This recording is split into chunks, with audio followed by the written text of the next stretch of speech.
প্রিয় শিক্ষার্থীরা, আশা করি তোমরা সবাই ভালো আছো। দীর্ঘদিন যাবৎ তোমাদের শিক্ষা প্রতিষ্ঠান বন্ধ থাকায় আমরা অনলাইনে নিয়মিত ক্লাস নিচ্ছি এবং আমি আশা করি অনলাইনে যে ক্লাসগুলো নিচ্ছি সেটার মাধ্যমে তোমরা অনেক কিছুই উপকৃত হবে। আর মনে হয় অনেক দিন যাবৎ তোমাদের সাথে আমাদের এই যে আলোচনা, পর্যালোচনা এবং বিভিন্নভাবে আমরা ডিসকাস করে যাচ্ছি, তোমরা আশা করি তোমরা নিজেরা বুঝতে পেরেছো। এর মধ্যেই আমি তোমাদেরকে বন্ধের আগেই বলেছিলাম যে আমরা যদি একটু মনোযোগী হই আর একটু পড়াশোনা করি নিজেরাই, তাহলে অনেক দূর এগোতে পারবো।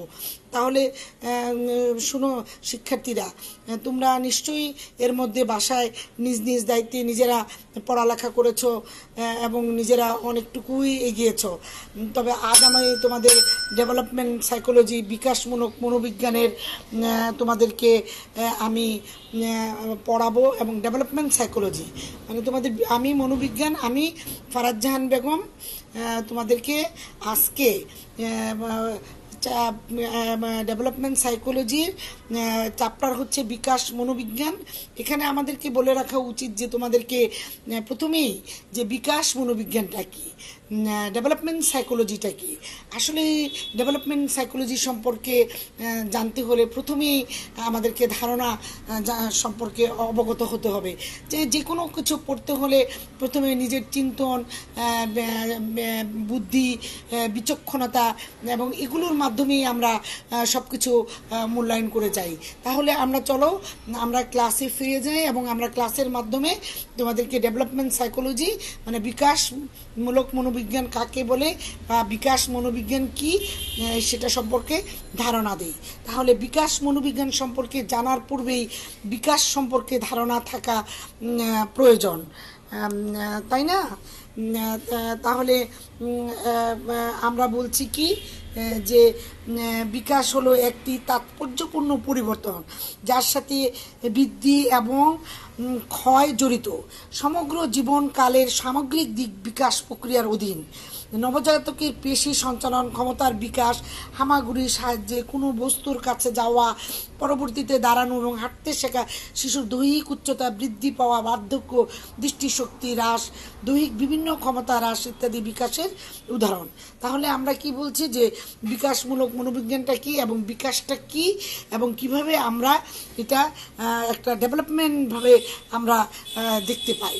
তাহলে দেখো তো এই সম্পর্কে আমাদের অনেক মনোবিজ্ঞানীরা বলেছেন যে বিকাশ মনোবিজ্ঞান কী এবং বিকাশ কী। তাহলে একজন মনোবিজ্ঞানীর মতে বিকাশ বলতে ব্যক্তির কাঠামো, চিন্তন বা চিন্তা অথবা আচরণের পরিবর্তনকে বোঝায়, যা জৈবিক বা পারিপার্শ্বিক কারণে সংঘটিত হয়। বুঝতে পেরেছো মেয়েরা?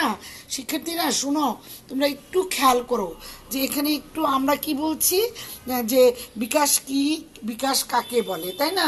তাহলে শিশুর সামগ্রিক বয়সের মধ্যে যে স্বাভাবিকভাবে বেড়ে ওঠা এমন সব আচরণগত পরিবর্তনকে চিহ্নিত করতে বিকাশের ধারণার প্রয়োজন হয়, তাই না? তাহলে আমরা কি বলছি যে বর্ধন, পরিমণ এবং শিক্ষণ ও সবের সম্মিলিত ক্রিয়ার ফলেই বিকাশ।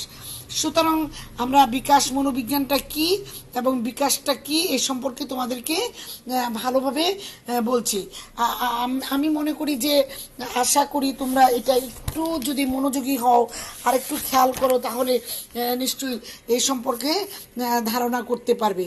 তাহলে বিকাশ মনোবিজ্ঞান হচ্ছে মনোবিজ্ঞানের সেই শাখা জীবনের বিভিন্ন পর্যায়ে ব্যক্তি বিকাশমূলক কার্যাবলী সম্পর্কে আলোচনা করা হয়, তাকেই বিকাশ মনোবিজ্ঞান বলে। তাহলে বিকাশ মনোবিজ্ঞানের একটি শাখা, যে শাখা ব্যক্তির আভ্যন্তরীণ পরিবর্তন এবং ব্যক্তিতে যে পরিবর্তনগুলো পার্থক্য পর্যালোচনা করা হয়, তাই না? তাহলে বিকাশ মনোবিজ্ঞান সে শুধু বয়স অনুযায়ী আচরণের বিবরণ দান করে তা নয়, বিভিন্ন বয়সে ব্যক্তিভেদে আচরণের যে পার্থক্য সূচিত হয় সেসবেরই অন্তর্নিহিত কার্য কারণ সম্পর্কে সুস্পষ্ট ব্যাখ্যা প্রদান করে। শিক্ষার্থীরা বুঝতেছো তো? খেয়াল করো, এখানে বিকাশ মনোবিজ্ঞান বলতে কি বুঝি আমরা, বিকাশটা কি। তাহলে এখানে আমরা আরেকটু যদি ভালোভাবে একটু দেখি তাহলে বলতে পারি যে বিকাশটা কি, তাই না? সংক্ষেপে আমরা যদি বলি যে বিকাশ মনোবিজ্ঞান হচ্ছে অভিজ্ঞতা ও পরিণামের পারস্পরিক ক্রিয়ার ফলে প্রাণীর মধ্যে সংগঠিত ক্রমবর্ধন পর্যায়ক্রমিক পরিবর্তনকে বিকাশ বলে। অর্থাৎ বিকাশ হচ্ছে নিয়মিত সংগতিপূর্ণ ও প্রগতিশীল পরিবর্তনের ধারা। তাহলে সংক্ষেপে আমরা বলতে পারছি যে বিকাশ মনোবিজ্ঞানটা কি। সংক্ষেপে আমরা বলতে পারি মনোবিজ্ঞানের যে শাখা জন্ম পূর্ব পর্যায় থেকে মৃত্যুর পূর্ব পর্যন্ত ব্যক্তির বিকাশ সম্পর্কিত কার্যাবলীর বিজ্ঞানসম্মত পর্যালোচনা করা হয়, তাকেই বিকাশ মনোবিজ্ঞান বলা হয়। তাহলে আমরা বলছি যে বিকাশটা কি, বিকাশ মনোবিজ্ঞানটা কি। তাহলে আমরা আজকে এখানে কি বললাম,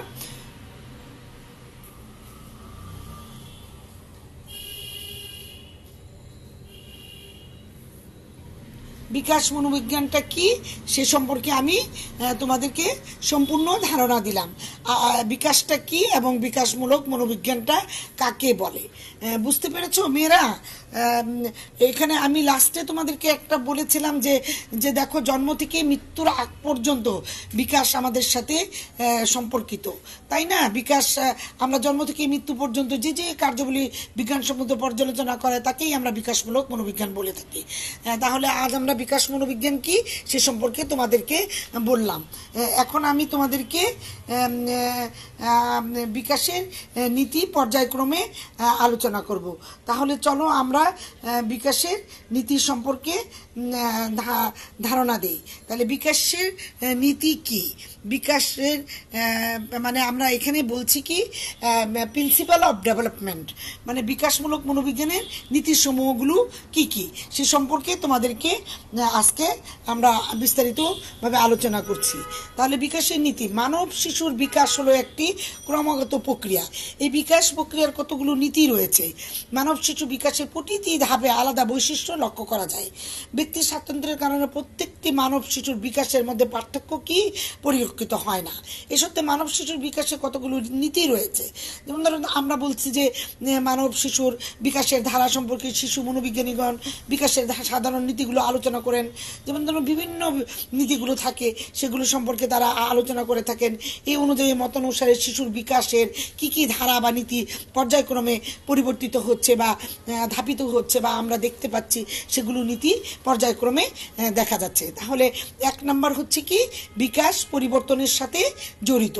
তাহলে বিকাশ কি? বিকাশ পরিবর্তনের সাথে জড়িত। মানব জীবন এক জায়গায় স্থির নয়। জন্ম মৃত্যু থেকে মৃত্যু পর্যন্ত মানুষের দৈহিক এবং মানসিক ক্ষমতা কি বলছি আমরা, দৈহিক এবং মানসিক ক্ষমতা, আর কি বলছি শুনো মেয়েরা, শিক্ষার্থীরা, আমরা বলছি কি যে দৈহিক এবং মানসিক ক্ষমতা ক্রমাগতভাবে পরিবর্তন হতে থাকে। এই জন্য শিশুর ক্রমবিকাশ এবং বুদ্ধিকে গতিময় ধারায় বলে অভিহিত করা হয়। মানব শিশুর ক্রমবিকাশ এবং বুদ্ধি কতগুলো স্তরে বা ধাপে অগ্রসর হয় এবং পুরাতন কতিপয় আচরণ ও বৈশিষ্ট্য লুপ পেতে থাকে। পরবর্তীতে আমরা কি দেখতে পাই, ধাপে আবার এটা নতুন বৈশিষ্ট্যের সৃষ্টি হয়। এভাবে পর্যায়ক্রমভাবে পরিবর্তন ধারা পুনরাবৃত্তি হয় বলে মানে বিকাশকে নিরবিচ্ছিন্ন প্রক্রিয়া বলে অভিহিত করেছেন। তাহলে বিশেষ কীভাবে পরিবর্তিত হচ্ছে, একটা ধাপে ধাপে অতিক্রম করছে এবং আমরা এটাকে বিভিন্ন পর্যায়ক্রমে দেখতে পাচ্ছি। তাহলে 2 নম্বর নীতি হচ্ছে শৈশবের বিকাশ পরিবর্তিত বিকাশের চেয়ে বেশি সংকটপূর্ণ। তাহলে সংকটময় যে হচ্ছে বা শৈশবের বিকাশ পরবর্তী বিকাশের যে বেশি সংকটময় যে, এই সম্পর্কে আমাকে বলতে হবে শৈশবে আমরা কি দেখতে পাচ্ছি যে শৈশবের শিশুর জন্য একটি কি হচ্ছে, আমরা কি বলছি শৈশবের শিশুদের জন্য একটি গুরুত্বপূর্ণ অধ্যায়। এই সময় শিশুরা ইতিবাচক মনোভাব, ভালো স্বভাব, সঠিক আচরণ, আবেগপূর্ণ পরবর্তী জীবনের সাথে সামঞ্জস্য বিধান করার ক্ষেত্রে গুরুত্বপূর্ণ ভূমিকা রাখে। যেমন ধরো একটা 8 মাস হতে 18 মাস পর্যন্ত শিশুর সংকটময় কাল, কেননা এই সময় শিশুর কর্মক্ষমতা বিকশিত হতে থাকে। তারপরে মনোবিজ্ঞানীরা এই সম্পর্কেও আমরা অনেকেই বলে থাকি যে শৈশবকাল হলো শিশুর মৌলিক বিশ্বাস অর্জনের সময়, কারণ শিশুর জীবনে শৈশবের গুরুত্বপূর্ণ অপরিসীম এবং এই সময় তাদের ভিত মানে গড়ে ওঠে, কেননা শিশুর শিক্ষণ অভিজ্ঞতা তার বিকাশ ধারার প্রভাব বিস্তার করে। এর ফলে শিশুর ভবিষ্যৎ চলার পথে সুন্দর হয়। তাহলে আমরা কি বলছি যে দেখো আমরা শিশু কিভাবে শৈশবের বিকাশ পরবর্তী বিকাশের চেয়ে বেশি সংকটময়, এই সম্পর্কে আমি তোমাদেরকে ধারণা দিচ্ছি, তাই না? এখানে তোমাদের যদি মনে হয় যে না আমরা কিছু অসামঞ্জস্য বা আমরা বুঝতে সমস্যা হচ্ছে, তাহলে তোমরা এখানে এগুলো পড়ে দেখবে এবং বুঝবে এবং জানবে যে আসলে কোথায় কি সমস্যাটা, কোথায় জানাটা কোথায়, সেগুলো শিখবে। তাহলে শৈশবকালের ভালো কিংবা মন্দ আচরণ শিশুর বিকাশে খুব তাড়াতাড়ি প্রভাব ফেলে, যা দ্রুত অভ্যাসে পরিণত হয়। ভালো আচরণ শিশু জীবনকে সুন্দর করে তোলে, আর খারাপ বা মন্দ আচরণ শিশুকে কি করছে, ক্রমাগত ধ্বংসের দিকে ঠেলে দেয়, তাই না? শিক্ষার্থীরা শুনছো, তোমরা বুঝতেছো এখানে আমি কি করছি আজকে, যে বিকাশের নীতি সম্পর্কে ধারণা দিচ্ছি না? তাহলে আমরা দেখতে পাচ্ছি শৈশবের শিশুর কোনো খারাপ আচরণ আয়ত্ত করলে তা খুব দ্রুত সহজে সম্ভব হয়ে ওঠে না, তাই শিশুর অভ্যাসও যত তাড়াতাড়ি সম্ভব দূর করতে হবে, তাই না? তাহলে আমরা এই যে পর্যায়ক্রমে দেখতে পাচ্ছি যে আমরা কিভাবে শিশু ধাপগুলো অতিক্রম করছে বা বিকাশমূলক মনোবিজ্ঞান এর নীতিগুলো ধাপে ধাপে অতিক্রমিত হচ্ছে। তাহলে 3 নাম্বার হচ্ছে বিকাশ, পরিপক্কতা ও শিক্ষণের ফল। বিকাশ একটি উল্লেখযোগ্য নীতি হিসেবে পরিপক্কতা শিক্ষণের গুরুত্ব অপরিসীম। পরিপক্কতা হলো জন্মগত গুণাবলীর পরিস্ফুটন, তাই না? তাহলে আমরা কি বলছি যে এবং শিক্ষণ হলো প্রচেষ্টা অনুশীলনের মাধ্যমে আচরণের স্থায়ী পরিবর্তন অথবা বিকাশ। তাহলে আমি কিন্তু এর আগে তোমাদেরকে বলেছিলাম যে শিক্ষণটা কি। শিক্ষণ হচ্ছে গিয়ে অতীত অভিজ্ঞতার মাধ্যমে নতুন কিছু আয়ত্ত করাটাই হচ্ছে শিক্ষণ।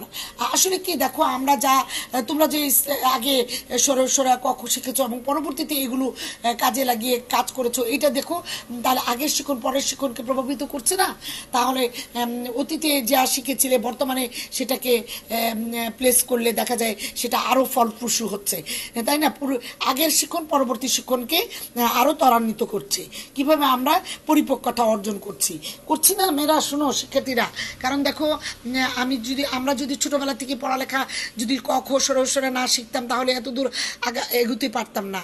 দেখো আগে যা যা শিখেছি পরবর্তীতে এটার সাথে রিলেশন রেখে আমরা কাজ করে যাচ্ছি, এভাবে আমরা শিক্ষণটাকে শিখে যাচ্ছি। তাহলে পূর্বের শিক্ষা আগের শিক্ষাকে কী করছে, আরও স্ট্রং করে তুলছে, গতিশীল করে তুলছে, মানে এটাকে পরিপূরক বা ম্যাচুরিটিপূর্ণ করে তুলছে, তাই তো? শিক্ষার্থীরা বুঝতেছো তো তোমরা? হ্যাঁ, খেয়াল করো এখানে। তাহলে আমরা কি বলছি, শিক্ষার্থীরা শুনতে পেয়েছো তো?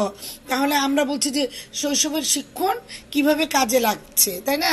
তাহলে আমরা বলবো শৈশবকালের ভালো কিংবা মন্দ আচরণ শিশুর বিকাশে খুব তাড়াতাড়ি প্রভাব ফেলে, যা তার অভ্যাস আচরণ শিশুকে জীবনকে সুন্দর করে তোলে, আর খারাপ বা মন্দ আচরণ শিশুকে ক্রমাগত ধ্বংসের দিকে ঠেলে নেয়। শৈশবে শিশুর কোনো খারাপ আচরণ আয়ত্ত করলে তা দূর করা সহজে সম্ভব হয়ে ওঠে না, তাই শিশুর অভ্যাস যত তাড়াতাড়ি সম্ভব দূর করতে হবে। এইভাবে আমরা বিকাশের নীতিগুলো দেখতে পাচ্ছি, তাই না? দেখো আমরা এবার বিকাশের পরিপক্কতা ও শিক্ষণের ফল বললাম। এখানে আমি বললাম যে আমরা শিক্ষণটা কিভাবে আমরা আয়ত্ত করছি এবং শিক্ষণটা কিভাবে বিকশিত হচ্ছে, তাই না? তাহলে এখানে বিকাশের কারণ হিসেবে পরিপক্কতা ও শিক্ষণ পরস্পর সম্পর্কযুক্ত। এর মধ্যে শিক্ষণের ব্যক্তির কিছু ক্ষমতা রয়েছে যা পরবর্তীত হতে পারে, যেমন ব্যক্তির ব্যক্তিত্ব, তাই ব্যক্তির আগ্রহ, আরও অনেক কিছুই আমরা এর সাথে মনোভাব, আচার আচরণ ইত্যাদি পার্থক্য শুধু পরিপক্কতার ফল হয় না, বরং পরিপক্কতা ও শিক্ষণ এই দুটোর একত্রিত আচরণ বা কারণের ঘটে থাকে।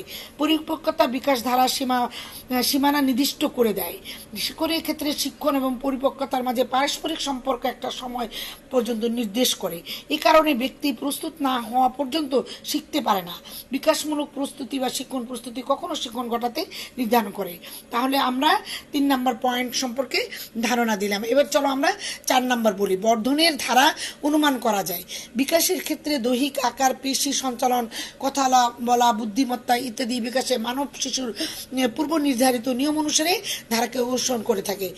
যেমন একটা সন্তান জন্মের পর শিশুর বিকাশ ধারাবাহিকভাবে বিভিন্ন ধাপে বা স্তরে অতিক্রম করে পরিণত লাভ করে। যেমন ধরো সব শিশুরাই দাঁড়াতে শেখার আগে বসতে শিখে এবং হাঁটতে শিখে, আস্তে আস্তে সে সব কিছুই শেখার আগে দাঁড়াতে শিখে। এভাবেই সে বর্ধনের ধারা অনুমান করে যাচ্ছে। তারপর আমরা 5 নম্বর পয়েন্ট বলছি। 5 নম্বর পয়েন্টে বলছি কি, বিকাশে ব্যক্তি স্বাতন্ত্র্য রয়েছে। তাই না? তাহলে বিকাশে ব্যক্তির স্বাতন্ত্র্য কি? সব শিশুরই বিকাশের ধারা নিজস্ব ছন্দগতি রয়েছে। তাহলে এর কথা মানে প্রত্যেক ব্যক্তি জৈবিক ও জন্মগতভাবে একে অন্যের চেয়ে আলাদা। সুতরাং প্রত্যেক শিশুই জৈবিক এবং বংশগত দিক দিয়ে এরা অন্যের চেয়ে স্বতন্ত্র বৈশিষ্ট্যের অধিকারী। কেবলমাত্র যমজ সন্তানদের ক্ষেত্রে এরকম পার্থক্য পরিলক্ষিত হয়, তবু এরা পরম বিকাশের ক্ষেত্রে সাধারণ নীতি অবলম্বন করে। এই ক্ষেত্রে কেউ বা অনেক পরিপক্কতা অর্জন করে থাকে, সক্ষম হয়ে থাকে, আবার কেউ বা হতে পারে পরিপক্কতা অর্জন করতে পারে, সক্ষম হতে পারে, নাও হতে পারে। ব্যক্তির স্বাধীনতার ফলে এক এক শিশু এক এক রকম হয়, ব্যক্তি সম্পন্ন হয়ে থাকে। তাই পরিবেশে ব্যক্তিত্ব রূপায়ণে ব্যক্তির সমাত্রে ভূমিকা আছে বলে ব্যক্তিভেদে তারতম্য লক্ষ্য করা যায়। কথা আমরা স্পষ্ট বলতে পারি, তাই না? ব্যক্তিত্বে বিকাশে ব্যক্তির স্বাতন্ত্র্য রয়েছে। তাহলে মেয়েরা, শিক্ষার্থীরা, আমরা তোমাদেরকে 5 নাম্বার পয়েন্ট বললাম, বুঝতে পেরেছো তো এখানে? তাহলে আমরা এখন চলো আমরা 6 নাম্বার পয়েন্টে যাই। 6 নাম্বার কি হচ্ছে? বিকাশের ধারায় অনুমেয় বৈশিষ্ট্যের বিদ্যমান। বিকাশের ধারায় এমন কতগুলো বৈশিষ্ট্য রয়েছে যা পূর্বে থেকেই অনুমান করা যায়, কেননা বিকাশ কোনো ধরনের অলৌকিক ঘটনা নয়। প্রত্যেকটি বিকাশেরই নির্দিষ্ট বৈশিষ্ট্য, নিয়ম, সুনির্দিষ্টতা, সময়, ছন্দ, গতি বিদ্যমান রয়েছে। তাহলে আমরা এখানে বলছি যে প্রতিটা বিকাশে বিভিন্নভাবে ধারা মানে বৈশিষ্ট্য বিদ্যমান থাকে। এখানে আমরা এগুলো পর্যায়ক্রমে পরিলক্ষিত হয় বা দেখতে পাই, বা আমরা উপলব্ধি করতে পারি, বা জানতে পারি, বা বুঝতে পারি, বা আমরা শিখতে পারি। তাহলে আমরা একটু মনোযোগ দিলেই আমরা এই সম্পর্কে সুস্পষ্ট ধারণা পাবো।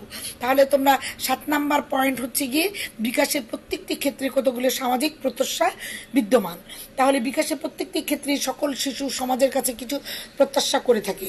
সমাজের সবাই জানে যে শিশুদের বয়সের প্রতিটি ধাপে কিছু যোগ্যতা বা দক্ষতা অর্জন করা যায়। শিশু সমাজ স্বীকৃতি অর্জন করা এবং বৈশিষ্ট্যের অধিকারী হবে। তাহলে একরকম প্রত্যাশিত নিপুণতা ও প্রতিক্রিয়া ধারামূলক, তাহলে কি বলছে যে পর্যায়ক্রমে কাজ করে থাকে। কারণ বিকাশমূলক কাজ হলো শিশুর শারীরিক, মানসিক, সামাজিক উন্নয়নমূলক কাজ। এগুলো হলো আচরণের বা প্রতিক্রিয়া যা শিশুর কোনো নির্দিষ্ট সময় বা বিশেষ কোনো বয়সে শিখে থাকে। তাহলে বিকাশের প্রত্যেকটি ক্ষেত্রে কতগুলো সামাজিক প্রত্যাশা বিদ্যমান। তাহলে বুঝতে পেরেছো তো? এবার আমরা 8 নাম্বার পয়েন্টটা বলবো। 8 নাম্বার পয়েন্ট হচ্ছে বিকাশের প্রত্যেকটি পর্যায়ে বিপত্তির সম্ভাবনা রয়েছে। তাহলে দেখো আমরা কি বলছি? বিকাশের প্রত্যেকটি পর্যায়ে আমরা সম্ভাবনা রয়েছে বিপত্তি, মানে শিশুর জীবন বিকাশের প্রত্যেকটি পর্যায়ের সাথে শারীরিক, মানসিক কিংবা পরিবেশগত দিক দিয়ে বিভিন্ন ধরনের বিপত্তির সৃষ্টি হতে পারে এবং তা থেকে ব্যক্তির অভিযোজন, জটিলতা জড়িত হতে পারে। এরকম অবস্থায় ব্যক্তিবর্গ তাদের জটিলতা মোকাবেলা করার জন্য বিভিন্ন ধরনের কৌশল সৃষ্টি করে। সুতরাং যখন আমরা দেখতে পাচ্ছি যে শিশু কিভাবে এগুলো ওভারকাম করছে এবং কিভাবে তারা এটা পরিপূর্ণভাবে অতিক্রম করে যাচ্ছে এবং কি করছে না করছে, এগুলো সম্পর্কে আমরা বুঝতে পারি। শিশু যদি নির্দিষ্ট সময় বিকাশমূলক কাজে যোগ্যতা অর্জন করতে সক্ষম হয়, তাহলে পরবর্তী বয়সে প্রভাব ও প্রতিক্রিয়া সঠিকভাবে সম্পন্ন করতে সক্ষম হবে। তাই বিকাশমূলক কাজ সময় মতো সম্পন্ন করা না হলে শিশুর বিকাশ প্রক্রিয়া ব্যাহত হয়। বুঝতে পেরেছ মেয়েরা, শিক্ষার্থীরা? এখানে খেয়াল করো, তোমাদের আমি 8 নাম্বার পয়েন্ট বললাম। তাহলে আমরা এবার চলো আমরা 9 নাম্বার পয়েন্ট বলি। বিকাশ একটি নির্দিষ্ট ভবিষ্যৎ সূচক ধারা অনুসরণ করে। কি করছি আমরা? যে বিকাশ কিভাবে একটা নির্দিষ্ট ভবিষ্যৎ সূচক ধারা অবলম্বন করছে বা অনুসরণ করছে সে সম্পর্কে আমাদের ধারণা। শিশুর বিকাশ একটি নির্দিষ্ট ভবিষ্যৎ সূচনা ধারা অনুসরণ করে থাকে। এ কারণে শারীরিক পেশি পরিচালনা, কথা বলা এবং বুদ্ধি বিকাশের ক্ষেত্রে ক্রমিক নমুনা ধারা লক্ষ্য করা যায়। বিকাশের এরকম নমুনা ধারা শারীরিক ও পেশি চলার ক্ষেত্রে বিকাশমূলক নীতির অনুসরণ করা হয়, যেখানে পা ও ধর প্রক্রিয়া করে সেখানে থেকে সমগ্র ক্ষেত্রে পরিবর্তন আমরা লক্ষ্য করতে পাই। তাহলে আমরা বুঝতে পারতেছি যে বিকাশ একটি নির্দিষ্ট ও ভবিষ্যৎ সূচক ধারা অনুসরণ করে।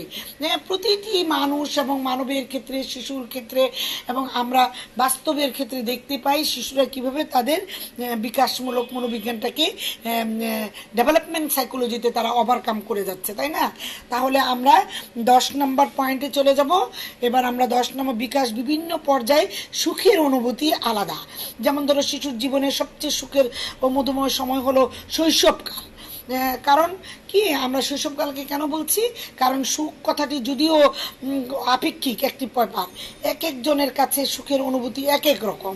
সুখের অনুভূতিকে বিশ্লেষণ করলে এর তিনটি উপাদান পাওয়া যায় যা সুখের জন্য দরকারি, যথা স্বীকৃতি, তারপর আদর, ভালোবাসা, স্নেহ, মায়া, মমতা ও সাফল্য। এছাড়া শিশুর নিজস্ব এবং সামাজিক অভিযোজনের উপর নির্ভর করে সুখী ও অসুখী ভাব, কেননা এটা বিকাশের নমুনা প্রভাব ফেলে থাকে। অসুখী শিশু নিজেকে নিয়ে সর্বত্র অসন্তুষ্ট থাকে। তাহলে আমরা কি বলছি, বিকাশের বিভিন্ন পর্যায়ে সুখের অনুভূতি আলাদা। তাহলে শিক্ষার্থীরা দেখো 10 নম্বর পয়েন্টে আমরা বলছি যে বিভিন্ন পর্যায়ে সুখের অনুভূতি অনুভব করা যায়। মানে এগুলো আমরা যদি ভালোবাসা, মায়া, মমতা এগুলো স্পষ্ট থাকে এবং তাদের মধ্যে যদি আমরা ধরে রাখি, তাহলেই আমরা এগুলোকে আমরা ভালো পর্যায়ে নিতে পারি। শিক্ষার্থীরা তোমরা বুঝতে পেরেছো আমি আজকে কি বলছি তোমাদেরকে? এখানে আমি সম্পূর্ণ ধারণা দিচ্ছি। তাহলে আমরা কি বলছি যে প্রথমে বলেছিলাম বিকাশমূলক মনোবিজ্ঞান কি, তারপরে বিকাশের নীতিসমূহ কি। তাহলে সংক্ষেপে আমরা বলতে পারি যে শেষ পর্যন্ত আমরা যে এই বিকাশের নীতিগুলো আলোচনা করলাম, পরিশেষে আমরা এই কথাই বলতে পারি যে বিকাশ হলো মানুষের জীবনব্যাপী মানে ক্রমোন্নতিশীল সার্বিক পরিবর্তন প্রক্রিয়া। মানুষের ক্রমাগত পরিবর্তন হয় যেমন তেমনি ক্রিয়া প্রক্রিয়াগত কঠিন আকার নেয় এবং ক্রমাগত আমরা কি বলছি যে ক্রমাগত আমরা ধাপে ধাপে যে ক্রমাগত পরিবর্তনগুলো দেখতে পাচ্ছি, বা এই যে আমরা যে ক্রমাগত আকারগত পরিবর্তন আমরা দেখতে পাই, এবং যেমন তেমনি প্রক্রিয়াগত কঠিন আকার নেয় এবং ক্রমাগত শারীরবৃত্তীয় কাজে সম্মিলিত ধারা অনুসূচিত হয়ে থাকে। তাহলে বিকাশ প্রক্রিয়া উপযুক্ত নীতিগুলো ছাড়াও আরও কতগুলো গুরুত্বপূর্ণ নীতি আছে যেগুলো বিকাশ ধারার প্রত্যেকটি পর্যায়ে ব্যক্তি সমাজ স্বীকৃতি অর্জন করে থাকে বা স্বীকৃত যোগ্যতা অর্জন করে।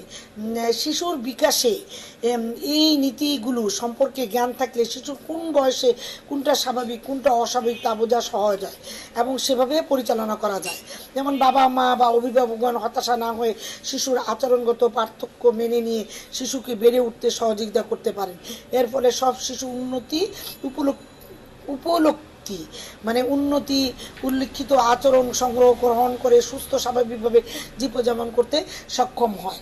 তাহলে শিক্ষার্থীরা শুনো, আজ আমি তোমাদেরকে যা যা বিস্তারিত আলোচনা করলাম আমি এখানে বলতে চাচ্ছি যে তোমরা আমি বিকাশমূলক মনোবিজ্ঞান কি, বিকাশের নীতিসমূহ কি এ সম্পর্কে আমি একটা ধারণা দিয়েছি। তোমরা এখান থেকেই অবজেক্টিভ শর্ট কোশ্চেন গুলো তৈরি করে নিবে এবং এক নাম্বারের কোশ্চেনগুলো বের করবে এবং 5 নাম্বারের কোশ্চেন মানে 4 মানে তোমাদের যে 4 করে কোশ্চেন থাকে এগুলো ছোট ছোট সংক্ষিপ্ত আকারে বের করে এক একটা নীতি কি, বিকাশ কি, এভাবে নিজেরা তৈরি করে নিবে। এবং আমি আশা করি আমি যে আজকে বুঝিয়েছি বিকাশমূলক মনোবিজ্ঞান কি, বিকাশের নীতি কি, সেটা যদি তোমরা একটু মনোযোগ দিয়ে শুনো এবং পর্যালোচনা করো এবং বুঝতে চেষ্টা করো তাহলে অনেকটাই উপকৃত হবে।